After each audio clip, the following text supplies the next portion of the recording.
कय चक्षुरुन्मिलितं येन तस्मै श्रीगुरुवे नमः।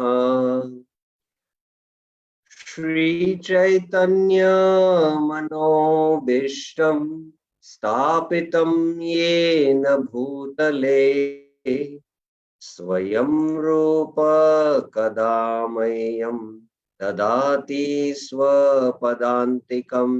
वन्देऽहं श्रीगुरु श्रीयुतपदकमलं श्रीगुरुं वैष्णवांश।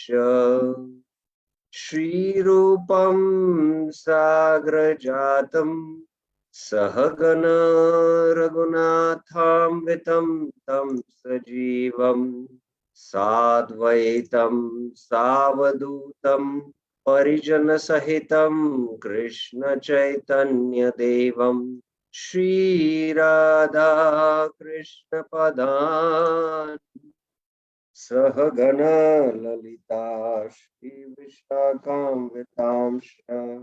नमः ओं विष्णुपादाय कृष्णपृष्ठाय भूतले श्रीमते भक्तिवेदांत स्वामिन्निति नामिने। नमस्ते सारस्वते देवे गौरवाणी प्रचारिणे निर्विशेष शून्यवादी पाश्चात्य देश तारिणे। हे कृष्ण करुणा सिंधु दीनबंधु जगतपते गोपेश गोपिका कांत राधा कांत नमस्तुते। तप्त कांचन गौरांगी राधे वृंदावनेश्वरी वृषभानुसुते देवी प्रणमामि हरे प्रिये। वाञ्छाकल्पतरुभ्यश्च कृपा सिन्धुभ्य एव च पतितानां पावनेभ्यो वैष्णवेभ्यो नमो नमः। जय श्री कृष्ण चैतन्य प्रभु नित्यानंद श्री अद्वैत गदाधर श्रीवासादि गौर भक्त वृंद। हरे कृष्ण कृष्ण कृष्ण हरे हरे, हरे Ram Ram Ram Hare Hare. Hare Krishna. So welcome back to the Sri Harinam Chintamani series on inattentive chanting. We have been having this series every Saturday and Sunday morning, especially on the offense called as pramad. So till now we have been elaborately discussing what Bhaktivinoda Thakur has to say about this offense of pramad.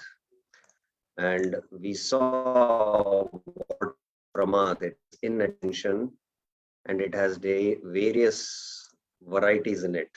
There is audasina, jada, and vikshep. So first of all, Bhaktivinoda Thakur speaks about audasina. And as long as one has not developed attraction, anurag for hearing the holy name, he should be very careful to chant. So how he should carefully study the mind so that he can hear the holy name, he discussed quite elaborately from verses 11 to verses 15. And then what is the process of careful chanting? In this theme, he has discussed from 16 to 18, what is the process of careful chanting? And we had this quite a lot discussion from the PowerPoint presentation also. Then he speaks about another way in which there is no inattention caused by indifference. So that is from verses 20 to 21. Now, after dealing with audasina, then he has come to this section, which is from verses 22 to 20, not 20, 31. What is the nature of inattention created by inertia? Jad. Jad janite anvadana lakshan. So in the last class, if you remember, we went through these verses of Sri Harinam Chintamani, and then we were discussing some of the points from the PowerPoint, and we had to stop in between because time was up, because we were supposed to discuss the Utsaha technique. So first, I will just have a small recap of what Bhaktivinoda Thakur is speaking. Then I'll go to the PowerPoint presentation, and then we will begin today the most important discussion I feel in this whole chapter 12 of inattention, that is the Utsaha technique. If we can get this Utsaha technique, then we can become free from this inattention. So we will spend quite a lot of time in understanding this Utsaha technique today. So let us first go through these verses. I'll just quickly glance through them. He says, when the mind becomes lazy, jada, inattentive because of inertia. Oh, subah utna hai, jab karna hai. This is sign of laziness. Because of that, one will not be attracted while chanting the holy name. And because you are being affected by this jad, you will not be attracted. That is basically because of the effect of the mode of ignorance. What you should do? Another thing is, at the time of remembering the holy name, one may try to finish quickly. Because of this fault, the nectar of the holy name will not be manifested. So this is again, we are trying to push through the beads. And we discussed how, while moving, we can get siddhi of moving the fingers, but we have to clearly and distinctly pronounce the 32 syllables and the 16 words of the Hare Krishna Mahamantra. And if you don't do that, then you miss the nectar. So one of the things he says, not to waste time. He spoke about Prajalpa, and one associates with saintly people, remembers the holy name, and then he can plunge into the nectar of the holy name. So he again recommends association of devotees so that this fault, which is called a jada, can be driven out.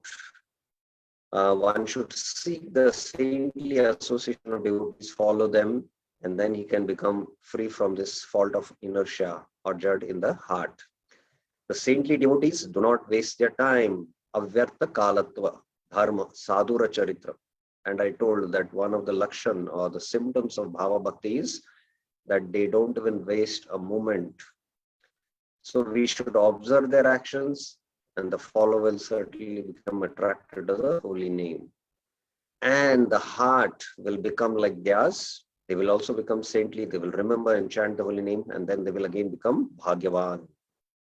Therefore, throwing inertia and laziness of heart far away, Alasaramanu, Utsa Asi, he will either means Utsa, to remember Lord Krishna's holy name. And then he should make a sankalpa to chant 1 lakh and then gradually 3 lakhs. And as he becomes determined to chant the fixed number of holy names, by the saintly's mercy, inertia will go away. So inertia is such a deep-rooted problem. It is, it's like, we know that what is the iceberg. Actually, sometimes in the ocean, you can see the iceberg which is floating in the ocean. It's called as the tip of the iceberg. But what you see on the surface is just 5 or 10%. But the whole iceberg is below the ocean, 80 to 90%. And we know that Titanic ship hit an iceberg. It thought it is just on the surface, but it was a huge iceberg below.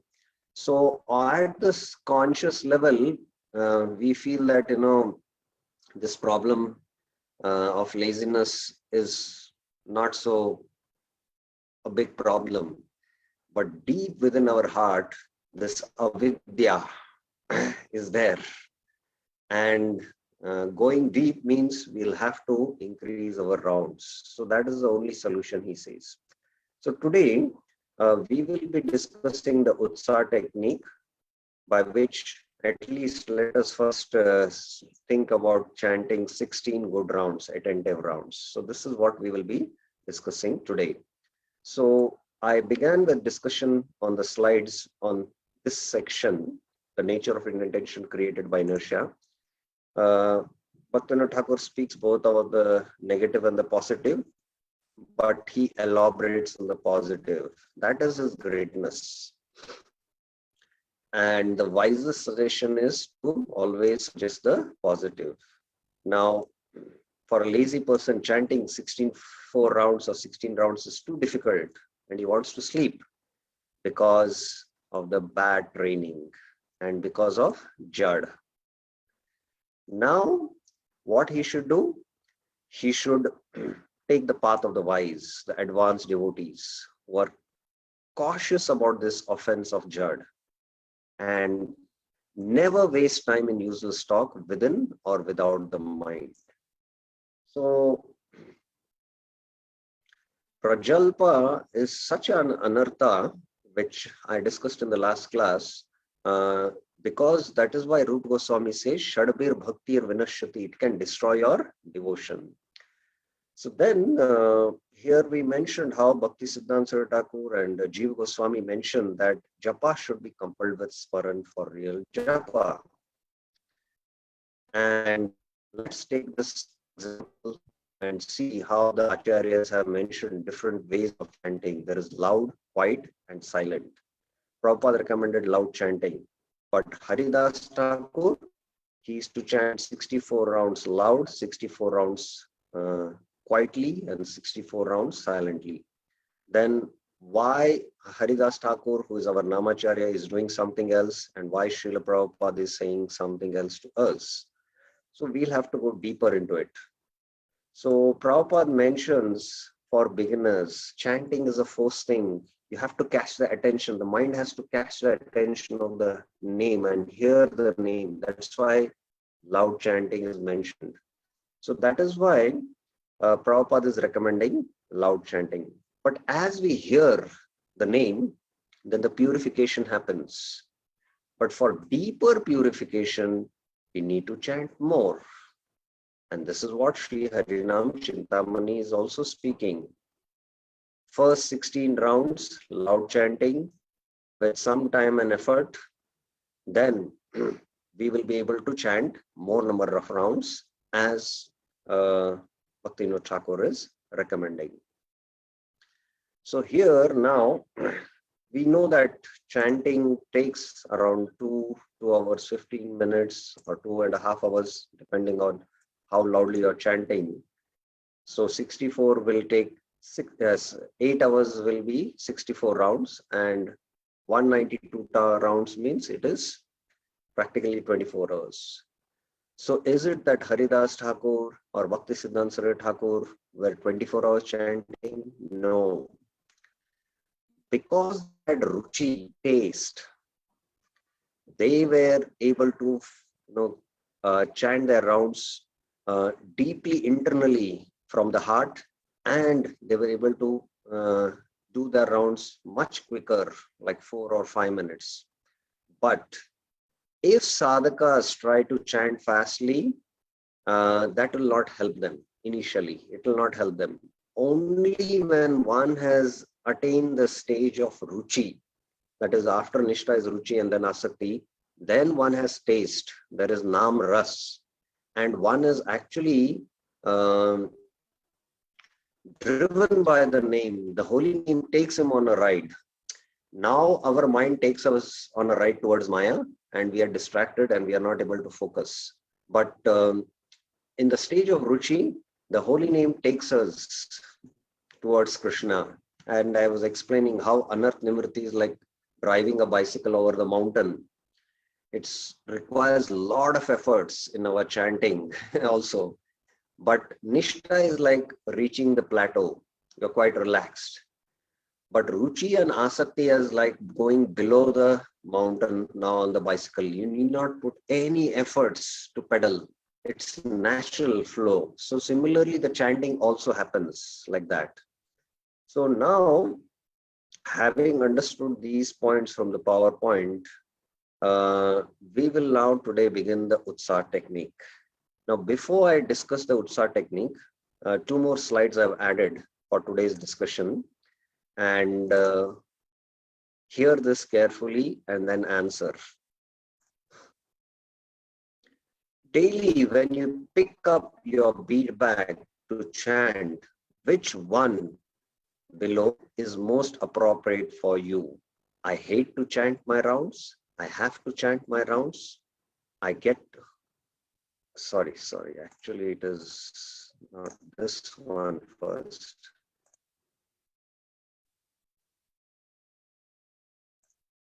There are some, yes.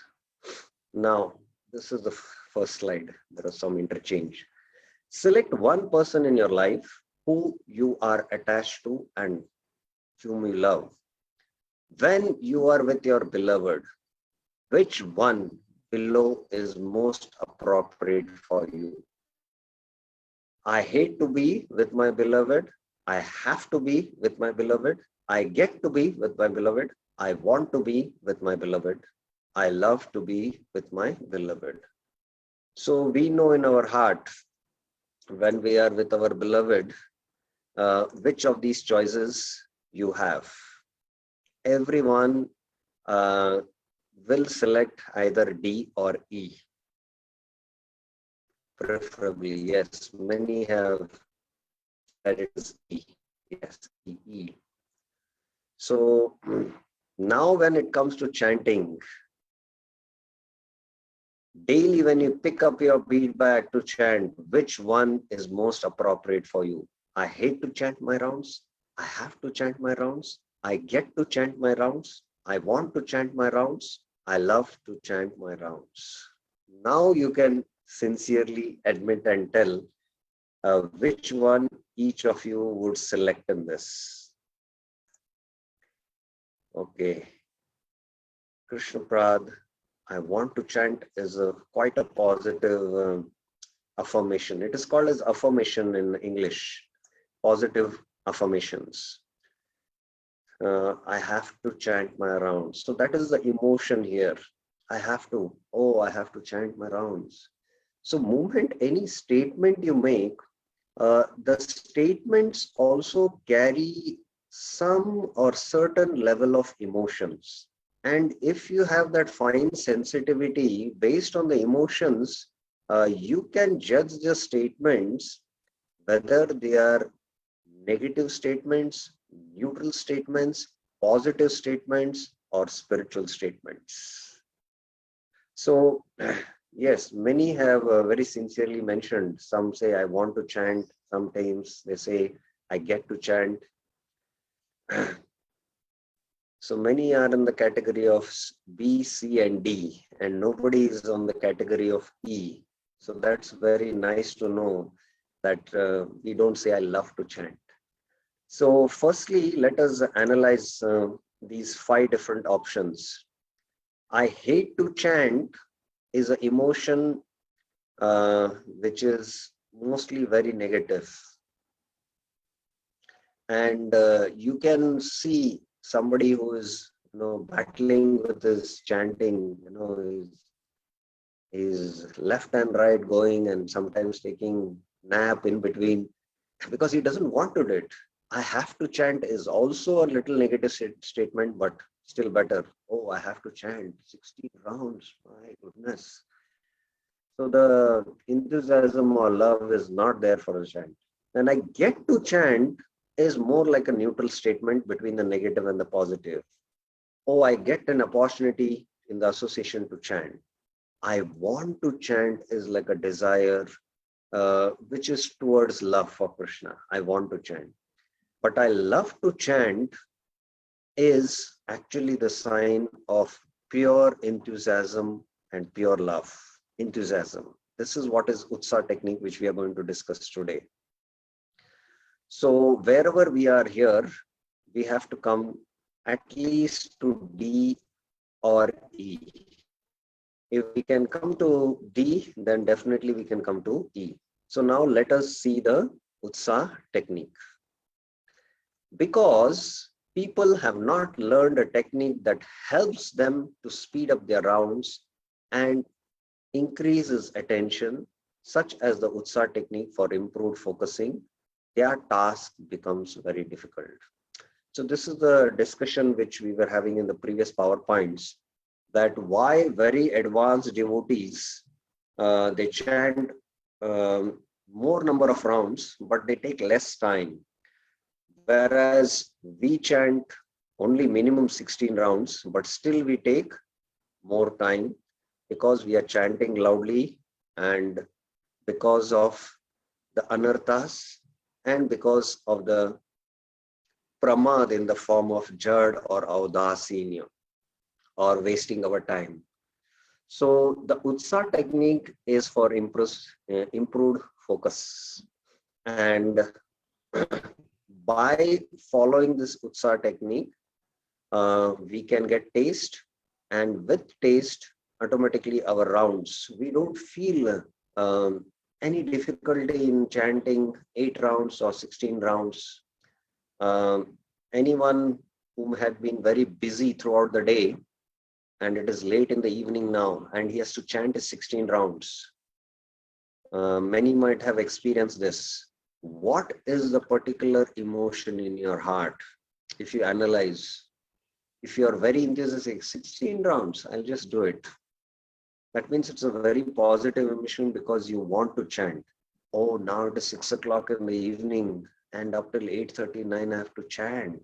That means you don't have that natural enthusiasm and you're battling with the moods, the emotions, especially the negative emotions in the mind. So these emotions are to do with the mind. And now today we will be discussing this Utsa technique so that we can gradually from the negative emotions go towards the positive spiritual emotions. If on the other hand, the sadhaka's attention and the speed of his rounds were increased, more chanting could be achieved, giving an increase in purification and taste, which would increase proportionately. This is called the art of chanting. Devotion leads to devotion. So if the sadhaka does attentive chanting, his rounds will increase, he will feel more purification, he'll feel more taste, and his devotion will increase. Devotion leads to devotion. Now, if we look again at the picture of how to chant more than 16 rounds, and this time we add more to the formula given by Srila Prabhupada, we could see interesting results. That is, we may find that chanting is that needs training and a teacher in order to perfect it. So Bhaktivinoda Thakur has spoken about how to become free from jad by increasing the rounds. So Prabhupada has spoken about chanting at least 16 rounds attentively, loudly. Now let us apply this formula and see how we can learn the art of training from a teacher to increase our rounds. So if that teacher were to prescribe a technique that would teach you the art of chanting or help with your attention and attraction for Sri Krishna, such a technique would then be deemed as bona fide according to Srila Rupa Goswami's verse, Anukulyasya Sankalpa, that we should accept everything favorable for the service that will lead us ultimately to the Lord's lotus feet. So we are going to speak about a technique, and if that technique is helping us, if it is bona fide and it is within the formula of Sharanagati, which is favorable for Krishna consciousness, then we'll have to accept that technique. To establish something as bona fide, as being a bona fide path, Shastric evidence is required to prove such a thing is within the Vaishnava Siddhant. This can be achieved by citing verses from previous acharyas and by experiential proof in the way of results. So this Utsaha technique, whether it is bona fide, do we have any Shastric evidence for it? So there are two things to establish this technique as a bona fide technique. One is citing verses from previous acharyas and the actual proof in the form of results. Phalena parichite, as it said. A tree is known by its fruit. Srila Prabhupada, okay, the quote is there, often said that a tree can be judged by the fruits it produces. If the fruits are good, then it is good. If they are bad, then it should be discarded. Understanding this, I will now introduce you to the outline concept of the Utsaha technique for improved focusing. Now, please get up and attentively understand this Utsaha technique. You may inquire why the name Utsaha technique. The Sanskrit word Utsahan means enthusiasm. Seeing as though this technique encourages enthusiasm, it has been named the Utsaha technique. Now, what exactly is Utsaha? Can anyone give a synonym to Utsaha in English? What is the meaning in English? What can Utsaha mean in English? What would be a simple English meaning to the name Utsaha, which is a Sanskrit word in English? Somebody has typed it. Enthusiasm, yes. But I'm looking for something else. What does enthusiasm actually convey? What exactly is enthusiasm conveying? Why are you enthusiastic? What is the reason? Energetic, eagerness, no. Still something else. Interest, no. Why are having so much enthusiasm for something? Now, okay, I'll give you an example and try to get the answer. It's not passion also. Now, suppose your spiritual master is coming to your house. He's coming to your house. Spirited. Okay, still I'm not getting the right answer which I'm looking for. So let me give you an example. Your spiritual master is coming to your home. So what exactly, how are you engaged in the activities of cooking or making all the arrangements at the home? All these actions, what you're doing, all these actions are motivated by what? Are motivated by what? Yes, now I got the answer here. It is motivated by love. Yes, dedication and love. Yes. So Utsaha in one sense is love. In English, it's love. Enthusiasm means you have love. Because you have love for a spiritual master, you take all attention. You're careful. Attention is the sign of love, they say. Yes? Attention to details. So because you have love for the spiritual master, you would like to serve him nicely to please him. And that's why you are taking great care and attention in making the right prasadam for him, saying all the arrangements. This natural enthusiasm, actually enthusiasm means love. It means in simple plain English language, it means love. And Krishna speaks about this in the Bhagavad Gita. Yam yam vapi smaran bhavam tajantante kalevaram tam tam eva I don't recollect, 1 second.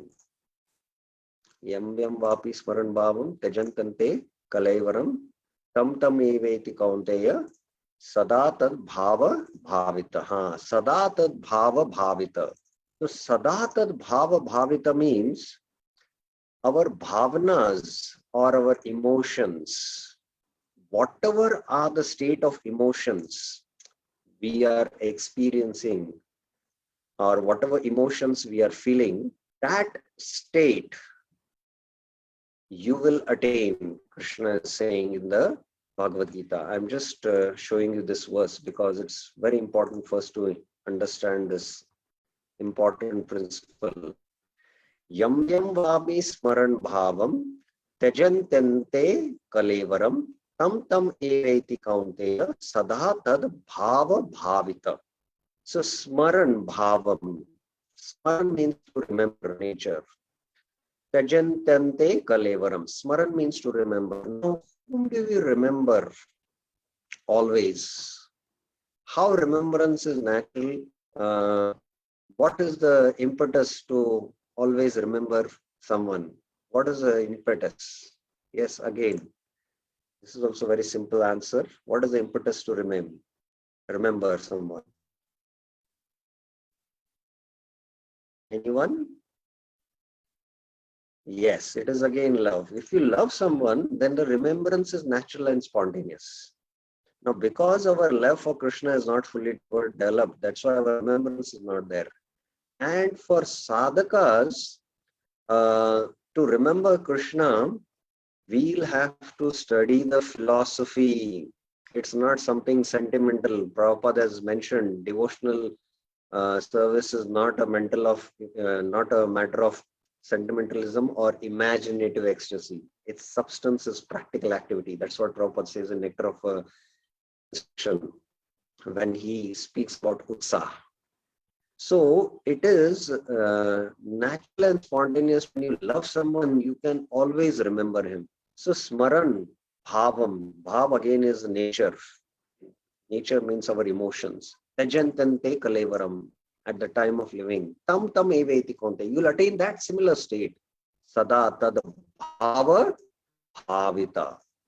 Bhava means state of being. Bhavita means whatever you are remembering. So whatever bhav you have, state of remembrance, that state you will attain. Now the classic example of this verse in the Srimad Bhagavatam is what?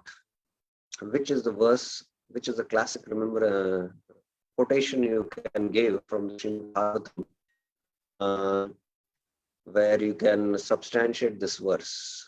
Anyone can think about it? Which verse, which pastime in the Srimad Bhagavatam you can think of? That whatever emotions one is remembering, that state he will attain. Yes, one devotee has typed it correct. It is not Jad Bharat's pastime, it is Maharaj Bharat's pastime. Maharaj Bharat was in the state of bhava. He had almost attained, it was the bud of love of Godhead. He was in that elevated state, but somehow he became a little affectionate to the deer. And it is mentioned that Maharaj Bharat, when he was near a river, maybe he had gone to collect water or take bath, he saw that there was a deer which was pregnant, and suddenly a lion or a tiger roared, and this deer became very fearful and it ran for life and immediately delivered a baby deer. Now, seeing this scene, actually the Bhagavad Gita, Krishna says that in order to attain liberation, I'm not detouring, but here it's very important for us to understand what is enthusiasm. Yam hina vetayante te purusham purushashaba sama dukkha sukham dhiram so amritattvaya kalpate. So 2.15, Krishna says, one should become what? He should become free from all these happiness, distress, or at the bodily level, at the mental level. Matra sparsha sukhamte sitoshna sukhotakada. They come and they go. One should tolerate. So one who is able to tolerate this, sama dukkha sukham, he is a dhira, and then he can attain liberation.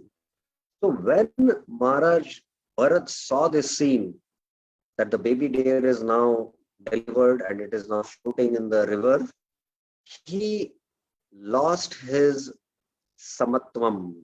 He became a little compassionate. He became a little distressed seeing the baby in this condition. Oh, who will take care of it? Let me take it to the ashram.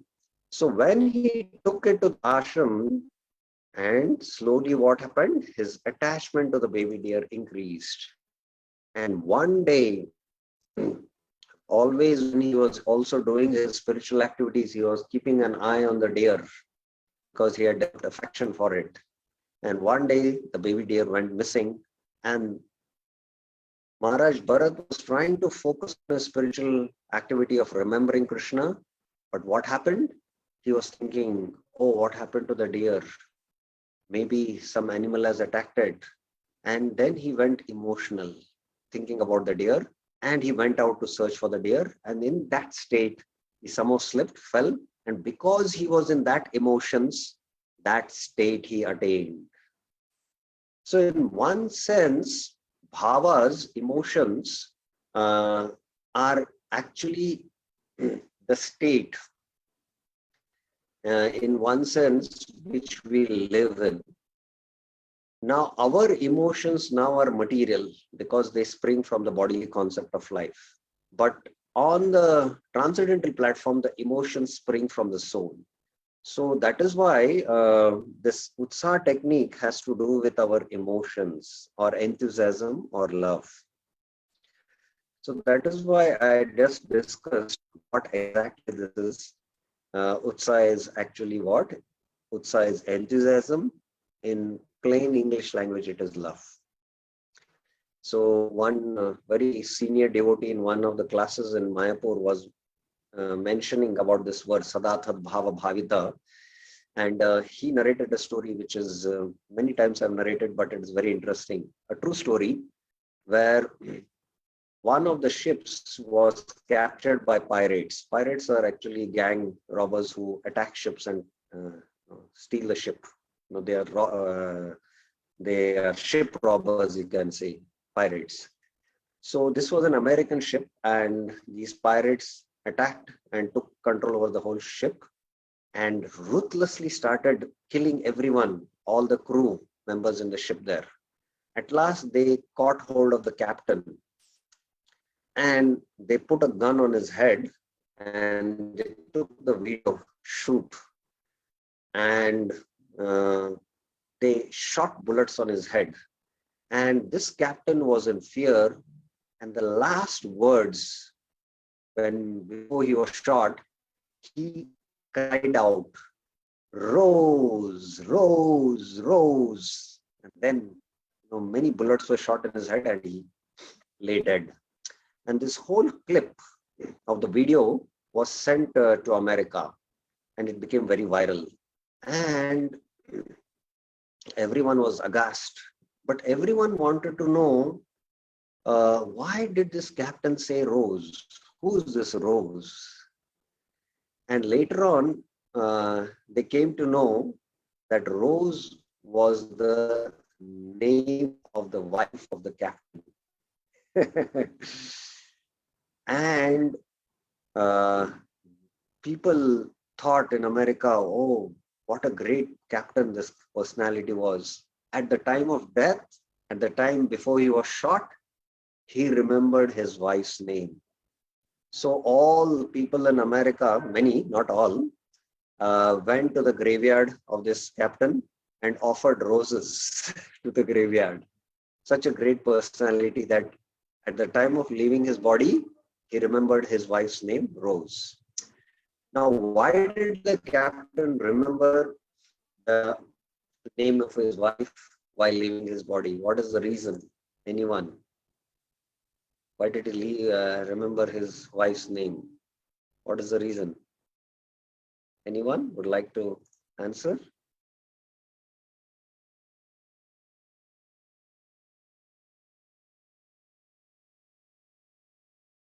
What is the reason? Yes, because he loved his wife. So whomever we love, yeah, love and attachment, whomever we love, that remembrance is natural for us. And at the time of death also, it will be like that. So similar, the same principle works in Krishna consciousness. And right now, we don't have that kind of love for Krishna. And because of the impurities in the heart, impurity there in the heart. Now, how to follow this Utsaha technique by which we can develop that natural love or natural enthusiasm for chanting Krishna's name. And if we develop that for Krishna, then definitely we have taste for chanting Krishna's name and would like to spend more time with Krishna by chanting Krishna's names. So this is what we are going to discuss now. Now there is one question. Yes, Maya Narasimha Prabhuji. Hare Krishna Prabhu, Dandat Pranam. My question is relevant to this subject only, Prabhuji, that Antakale Chamameva verse, whatever you presented. Prabhuji, here this example, what you quoted, that exactly befits to a person who is really in love and attachment. Therefore, he could able to remember and he will attain that state. But Bhagavatam description and glories of the holy name are described such a way that somehow if you are able to remember, Ante Narayana Smriti, definitely you will also attain that. But that actually contradicts, because without developing love, still you utter name, how you can be peaceful in Vaikuntha even if you go there, because you have not developed that kind of attachment or absorption for the Lord. Hold on. You'll have to, let me digest what you're speaking first. You're speaking too fast. Can you precisely make the points so that I can understand what exactly is the question? Means when Bhagavatam describes that remembering the Lord at the time of death enables you to go back to Godhead. So there is two versions to it. One is absorption in Krishna, that's how you remember. And another is literally taking the name of the Lord, though you don't have real feeling for the Lord. Like for example, Ajamila. So in the latter case, if you technically, even if you take little name of the Lord, you don't have love, how you will go back to Vaikuntha and stay there happily, because you have not developed any attachment for him. So that is what, so that is what the Shastric injunctions sometimes are not understood very clearly. It is not understood very, very clearly. Like this famous verse in the Srimad Bhagavatam, in the Ajamal's pastime itself is there, that what is the glory of the holy name? Ajamil Agadhama went to the whole back to abode, just by taking the name of Narayan at the time of death.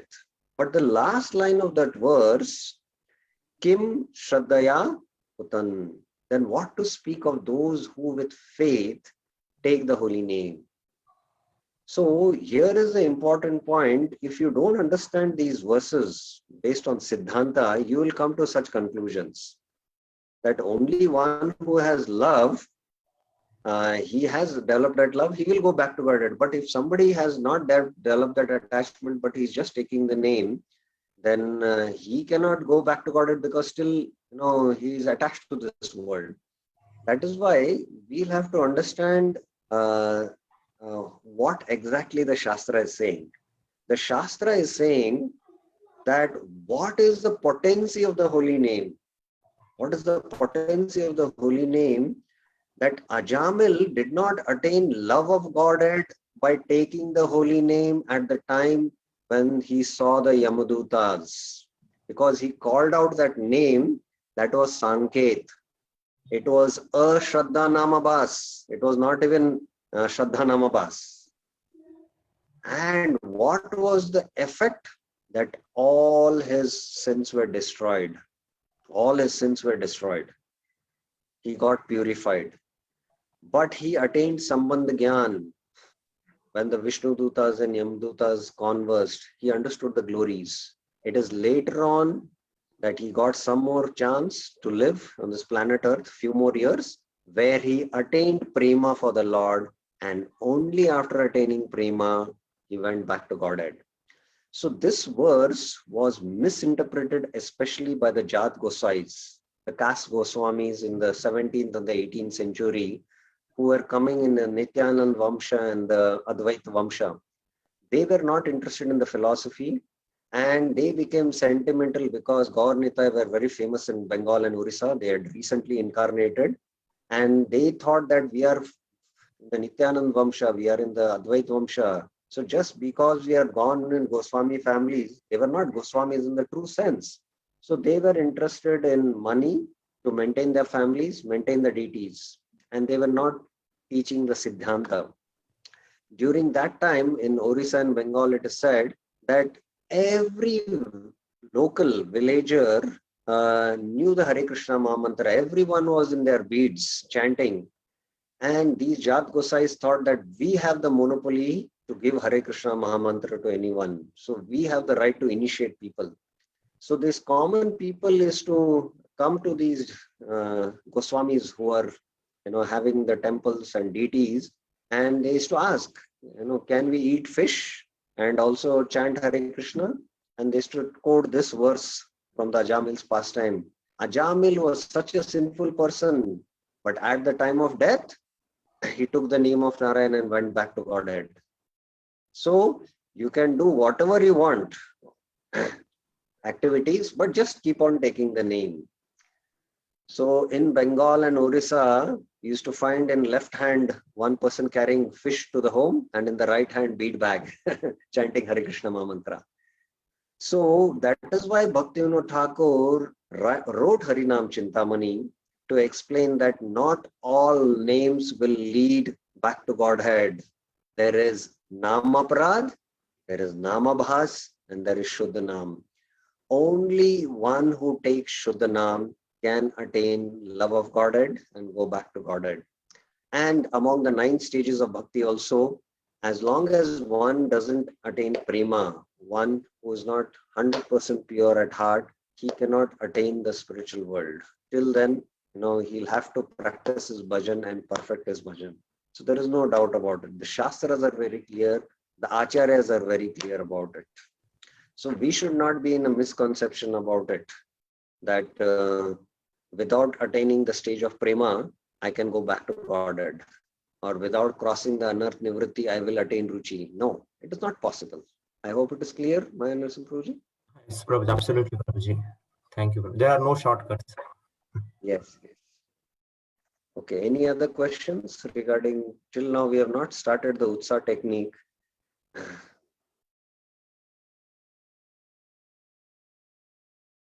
1 minute. Swapnil has a question. Yes, Swapnil Prabhuji. Hare Krishna Prabhu, Dandavat Pranam. Hare Krishna. Yeah, please. Prabhuji, just now what you have told, based on that, suppose if a person is engaged in sinful activities like eating non-vegetarian, and if he starts taking the name, then slowly the Anartha Nivritti will happen, right, Prabhuji? Yes. So based on this,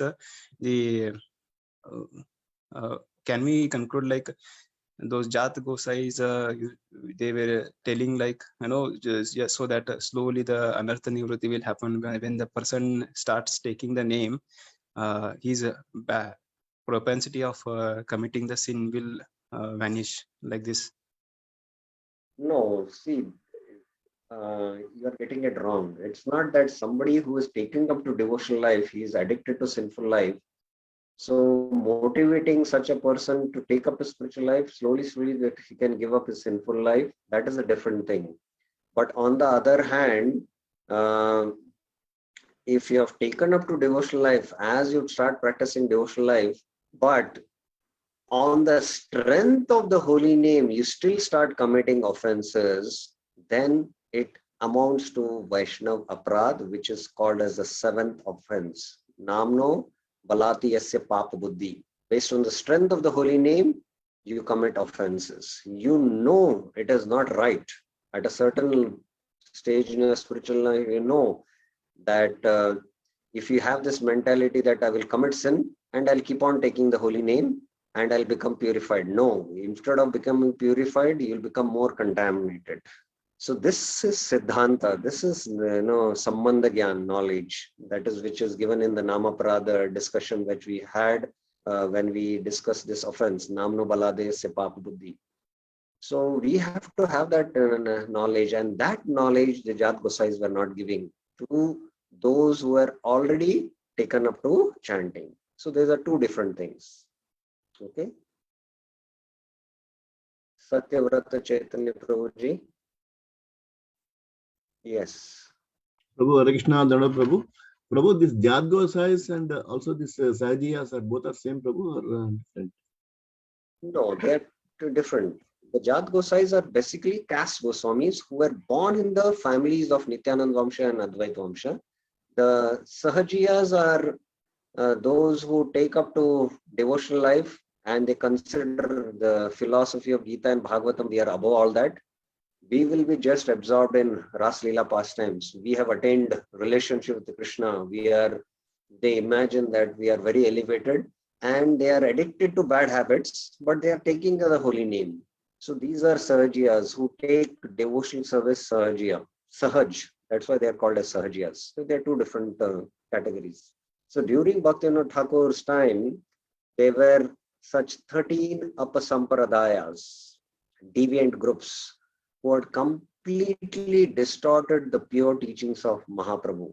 And Bhaktivinoda Thakur had to smash all this by giving Siddhanta in the form of Harinam Chintamani, Jaiva Dharma, Krishna Shikshamrit by his bhajans.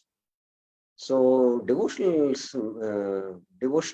life or bhakti is not a matter of sentimentalism. It is philosophy, pure Siddhanta, Tattva. That is why Bhakti Siddhanta Saroj Thakur, throughout his life, he emphasized on Siddhanta, Tattva. Because once who understands the Tattva and applies the Tattva in his life and practices, then Rasa will automatically manifest. Okay? So let us now go to the Utsa technique. So this Utsa technique is bona fide, it is Shastric, and it has its own results in the form of experience we can see. So where is this Utsa technique given? Srila Rupa Goswami says the following about Utsan. Utsa nishchaya dhairya tat karma pravartana sangatyagat sato vritte shadbir bhaktir prasiddhati. So right in the third verse of the Upanishamrit, first thing he's saying is Utsa. So here is the Shastric reference. And Rupa Swami shadbir bhaktir prasiddhati. Siddhati means success. Prasiddhati means one will attain perfect success if he follows the 6. And among the 6, if you see, the first one is Utsaha. The first stage is Utsaha. Now let me more speak about Utsaha because this is what we are going to discuss. I'm still not gone to the technique. Now, everyone has experienced that one who comes firstly, the first few days of his spiritual life, when he comes in touch with spirituality, all of us are practicing spiritual life, we had some natural enthusiasm. Yes, everyone will admit that. We had that natural enthusiasm, to come and hear the class or to come and take prasadam, to chant. We had this natural enthusiasm. Yes, everyone had it. Now, why does this enthusiasm doesn't stay for a long time? What is the reason? Why does the enthusiasm doesn't stay for a long time? What is the reason? Anyone who would like to answer can raise their hands. Yes, Maya Narasimha Prabhuji. Yes. Hare Krishna Prabhuji. Prabhu, my own experience and feeling, Prabhuji. Initially, when we come to Krishna consciousness, we find something very great as an alternative, and we find great relief from our material conditioning for some extent. We feel some joy, but after some time, it becomes a new normal. And since we are seeing this as a day in and day out same process, we don't feel the enthusiasm. We stagnate at one point. Yes. Again, let me go back to what we're discussing. Utsaha, we said it is love. And initially that love we feel, and also we feel that we are pure devotees when we join. But that doesn't stay for long because the heart is impure. That enthusiasm which was there, that love which we are feeling for chanting Krishna's names, love for the spiritual master, love for the deities, it slowly subsides. But that initial enthusiasm is required. That's why that stage is called as Utsamai and not Utsa. So real Utsa is when the heart is purified. So why this Utsa doesn't stay for long? Because the heart is impure. This is the reason. The heart is impure. There are a lot of anarthas. So anarth nivritti has not happened. That's why Vishwanath Chandra Thakur in his Madhuri Kadamani mentions about the 6 stages of anarth nivritti in the bhajan kriya phase. There is Utsamai, Ghanatarala, Vyuda Vikalpa, Vishaya Sangara, Niyamakshama, and Tarangarangini. Utsamai means it is not actually real enthusiasm, but it is false enthusiasm because the heart is still not pure. Ghana Tarala means what? Sometimes you are thick in your practices, then thin. Ghana Tarala, because again the heart is not pure. And then viewed vikalpa, the intelligence oscillates. Let me renounce family life and fully absorb in bhajan. Let me settle my family members. Who will look after my parents? So the intelligence, oscillates about our determination to do bhajan because the subtle body is not pure. Vishaya Sangar means we are battling with our senses and sense objects because again the heart is not pure. And then there is Niyamakshama. Because the heart is not pure, the determination is not strong, the intelligence is not pure because determination is the function of intelligence. And then Vishaya, Tarangarangini. One is absorbed in the fringe benefits of bhakti and his focus is not exclusively to Krishna. So because of these impurities in the heart, the natural enthusiasm or love for Krishna fully doesn't manifest. So real Utsaha is what? Pure love.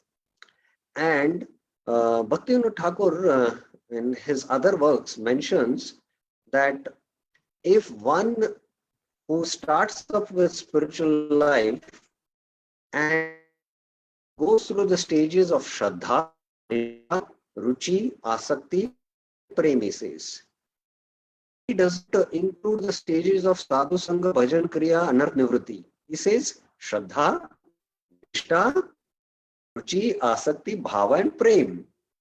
That means his heart is already pure by many, many practices what he has in his previous life. So his enthusiasm, what he starts in the beginning, continues at a steady pace. He attains steadiness, that is Nishta. Actually, Utsa or Shraddha, Nishta means what? The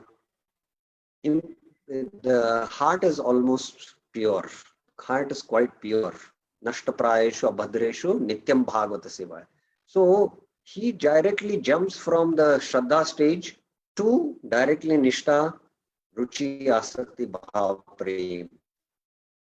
Happen in most cases because anarthas are there in the heart. Because the impurities are there, we go through these stages of bhajan kriya where the internal battle because of the impurities. So Utsaha is what we have to attain, and Rupa Goswami is speaking about it here in the Updeshamrit. One should execute the process of bhakti successfully with full-hearted enthusiasm. Put your heart into your study, they say, no? Parents tell the student. So we should put our heart in chanting. Perseverance, determination by following the prescribed duties in the association duties and engaging completely in the activities of goodness. Now, this is the first reference of the Utsaha technique. The second reference, which we had discussed, if you remember, when we spoke about the 3 types of Mad. Audasina, Jad, Vikshit, and counteraction was with sincerity, with enthusiasm, and incessantly. And that time we had quoted this verse, Prabhu kahe kailono hi Mahamantra. Here is the Mahamantra. Go and chant it with sincere enthusiasm. These 2 slokas we can understand that Utsahan for chanting is needed in the formula for success. We have to be enthusiastic if we have to succeed. The Utsar technique is divided into 4 sections, one being a preliminary section that can be performed at home, and the other 3 sections are to be performed away from the general environment. So now we begin after we have given references, one from the Deshamrit and one from the Chaitanya Bhagavat. Now we start technique, which is 4 divisions, 4 sections are there. First one can be performed at home, the other have to be done in a secluded environment, and we have discussed this concept of sacred space to know what is a secluded environment. The preliminary section lasts for 6 months, and the technique for this will be given in full in another book. And that technique again we will be further discussing when we discuss actually the 15th chapter. You may question why the 3 sessions need to be done in a sacred environment. Why only the first can be done at home, but the other 3 have to be done in a secluded environment? Answer: we will comprehend the fact that to perfect one's chanting takes determined, and it is more difficult to chant correctly while going to work with karmis and mixed in an institutionalized environment where material and their thought forms are all pervasive. So if we want to perfect our chanting, this is over a period of time. I'm speaking about, as sadhakas, at least if we can attain the first stage in the Utsa technique, we have made tremendous advancement. We have advancement. And as we retire from family life, become more devoted, then we can go to higher perfections. Now, Srila Prabhupada himself, I'm giving Srila Prabhupada's example here, himself as a family man, he was looking after his business, he was looking after his family, he was regularly chanting his prescribed number of rounds, that is 64 rounds, even with his business. But later on, the need he felt to take the missionary spirit of preaching as per the order of his spiritual master, he retired from family life and went into secluded bhajan in the holy place of Vrindavan and got more absorbed in bhajan and reflection in writing. So if we want to perfect to the higher stages, then we'll have to go to a secluded atmosphere in the later stages. Oh, voice is breaking. Huh? 1 second, let me change the connection.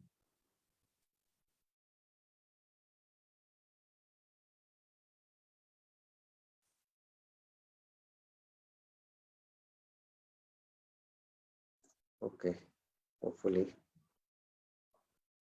I'll just finish this particular slide and then we'll wind up.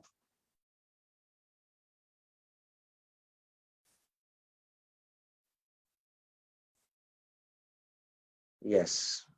So one has to go to the secluded place over a long period of time to master the other 4 levels in the Utsa technique. But the first level is very important. And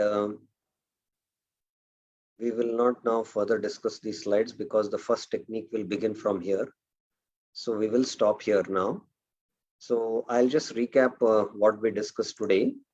Today we are dealing with especially the Jad, the Anartha in the form of Jad.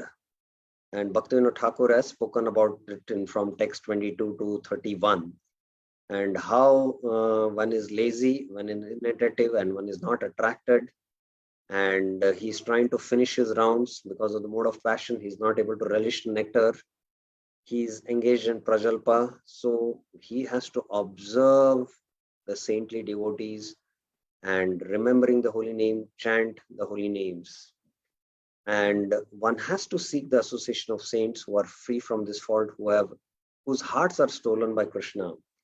And seeing their conduct, observing them, slowly he'll get attraction to holy name, and he will start imbibing those qualities And with the Utsaha technique, he can become free from Jad. And then he can increase his rounds. So this was the theme which Bhaktivinoda Thakur is discussing. Now, in the PowerPoint discussion today, we began with,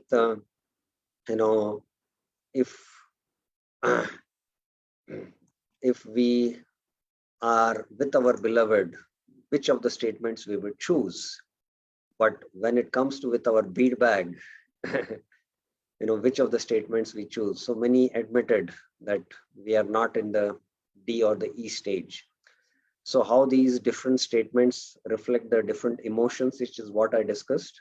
They are negative. The first two are negative emotions. The other one is neutral. These are more positive, and this is completely a spiritual statement. So the Utsaha technique is what we are going to discuss. And with the purification happening with this Utsaha technique, we can advance in chanting and get Namaras. And anything which is Anukul, we'll have to accept. Now, whether this Utsaha technique is bona fide or Shastric, we quoted this Utsahan verse, and we also quoted the Chaitanya Bhagavat verse. And the experiential proof is there, Phalena Parichiti. And I went elaborately as to what is this Utsaha. Is enthusiasm, or in simple language, love. And I narrated 8.6, I think, Sadatad Bhava Bhavita, the Ajamil's pastime, and a true story of a captain who was killed by the pirates, who called out the name Rose. Because he had love for his wife, that is the name he remembered. So when we remember someone, when we have love for someone, the remembrance is natural. So because we don't have that love for Krishna, so the remembrance now we have to cultivate by understanding Siddhanta in the form of Gita Bhagavatam. And this Utsaha technique is bona fide because we are quoting from the Shastra, that is Updeshamrit and Chaitanya Bhagavat. Now, this Utsaha technique, after quoting these two verses, it's divided into 4 sections. The first one can be practiced at home. It takes 6 months, it is said. Sometimes it lasts more than for 3 years if we practice this very carefully. And the remaining 3 have to be done in a secluded place. And why? Because to attain perfection, we have to be in a secluded atmosphere. And I gave the example of Prabhupada. So we have still not started with the discussion on the Utsaha technique, the first section. And tomorrow we will be discussing this. And we have laid the background now. So tomorrow, be enthusiastic to come to this discussion on the Utsaha technique. Thank you very much. Any questions, any clarifications anyone has? Yes, Maya Narasimha Prabhuji. Prabhuji, regarding Prabhuji, you mentioned that when we come to Krishna consciousness, somebody, he will experience love initially. And after that, because his impurities are there, he will not be able to sustain that. Prabhuji, I have different view on this. As per the Nectar of Devotion, it says that the first symptom of pure devotion service is Klesha Agni. So he experiences relief from material distress. So whatever the happiness he is feeling, that is not because of love, it is because of the relief which is getting from the material distress. And that is like 0-0 state. So 0-0 state cannot give happiness for long. We will experience dissatisfaction during our further practice of bhakti, until unless we develop pure love. So this is what I heard, and this is what I strongly feel also, Prabhu. One thing we have to understand that when we come to devotional life, we begin with the stage of Shraddha. Yes, Shraddha. Yes, Prabhu. Now, Shraddha means what? Shraddha means love, actually. Shraddha, when it is 100% mature, that means you have attained prema. So prema is what? 100% the heart is pure. We have attained prema means 100% the heart is pure. But at the stage of Shraddha also, there is, maybe 5% or 2% prema is there. So as Shraddha increases with Sadhu Sangha, the prema also increases to 6% or 7%. As Shraddha goes up higher to 15-20% in the stage of Bhajan Kriya, the prema also comes to maybe 8% or 9% or 10%. as we cross the anarths, nivritti and come to stage of nishta, at the stage of nishta, it is mentioned that we have 50% shraddha and 50% prema. At the stage of ruchi and asakti, the shraddha is 60-70%. The prema is also increased. At the stage of bhava, bhava is what?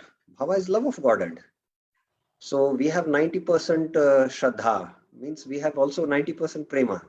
And at the stage of prema, we have 100% shraddha, we have 100% sadhu sang, we have 100% bhajan kriya, we have 100% anarth nivritti has happened, we have 100% nishta, we have 100% ruchi, we have 100% asakti, we have 100% bhava and 100% prema.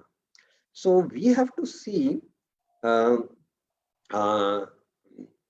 these from different angles. So when I'm speaking, now I'm speaking from the 9 stages. Now regarding Kleshagni, we have to be very clear how Bhakti Rasamrita Sindhu is dealing. It is not that we are practicing bhakti now to become free from distress. No. And Jiva Goswami gives the example that a cook will not go to the kitchen, especially in the traditional kitchen. Suppose in our farm, one of our devotees is very enthusiastic to cook for the devotees and for the deities. He will not tell in the morning, now I'm going to, generate 1 kg of ash, because to cook you need firewood. Now I'm not going, he'll not say that I'm going to go and generate 2 kgs of ash. He is going to cook for the Lord, and that is devotion. So with the practice of devotion, Kleshagni is a natural byproduct. We don't practice devotion to become free from Kleshagni. No, it is a byproduct. It naturally happens. With the practice of devotion, Kleshagni happens. So from that angle, we'll have to see Kleshagni. Is it clear? Probably I have a point on this. What you are saying that we have come to bhakti out of pure devotional service, that we will come to know only when we start practicing bhakti, when we come to philosophy, then try to understand. The point was, when a person comes newly to the bhakti, the pressure or the ecstasy which we feel, sir, it cannot be out of love. It is only because of Kleshagni and Shubhada. That's what I was trying to say. No. Jiva Goswami, Vishwanath Chakravarti Thakur are very clear about it, that anyone who comes to devotion, when he takes up to devotion, whatever actually happiness he's experiencing, that happiness he's experiencing because of Krishna. It is given by Krishna. It is because of bhakti. Whatever distress also if he's experiencing, even in the practice of devotional life, that is also given by Krishna, because Krishna is trying to purify him. So we'll have to see from that angle what the acharyas have given. We might have our experience and our experiences might not match what the acharya's vision is. So sometimes devotees, when they are going through extreme suffering even in their spiritual life, they try to think that, oh, maybe because I have a lot of, because this is because of my karma, I am suffering. But acharyas say that once who takes up to devotional service, actually Krishna takes control over him. The law of karma has no jurisdiction over him. Yamraj has no jurisdiction over him, anyone who's taking the holy name. Absolutely. It is Krishna who gives happiness and devotion, whatever happiness is experiencing. It is Krishna who gives distress to the devotee in order to teach him lesson. And the example which Vishwanath Chakravarti Thakur gives is, just like the father sometimes gives milk to the child, which is in the form of nectar. Sometimes he gives neem juice. Both the milk and the neem juice are good for the child. The father knows what is good for the child. So similarly, we should see that whatever happiness we are experiencing is not because of our punya karma. It is because of Krishna bestowing, the taste of bhakti to us. Whatever suffering we are experiencing, it is not because of our bad karma. It is because Krishna wants to purify us. And that's why he's teaching us some lessons from that. So the distress also devotees suffer in spiritual life. And Vishwanath Chakravarti Thakur says, it is mainly because of aparadh. The sufferings what we go through, is many times because of aparadh. Otherwise, the happiness and distress is given directly by Krishna. So that is how we'll have to see. And quite elaborately, this is a theme which is discussed in Bhakti Rasamrit Sindhu. Hare Krishna, Mayanasan Prabhuji. Okay, Prabhuji, I'll try to assimilate and contemplate. Yes, Prabhu. Fine. Thank you very much. Srila Prabhupada ki jai. Srila Bhaktivinoda Thakur ki jai. Shri Harinam Chintamani ki jai. Hare Krishna.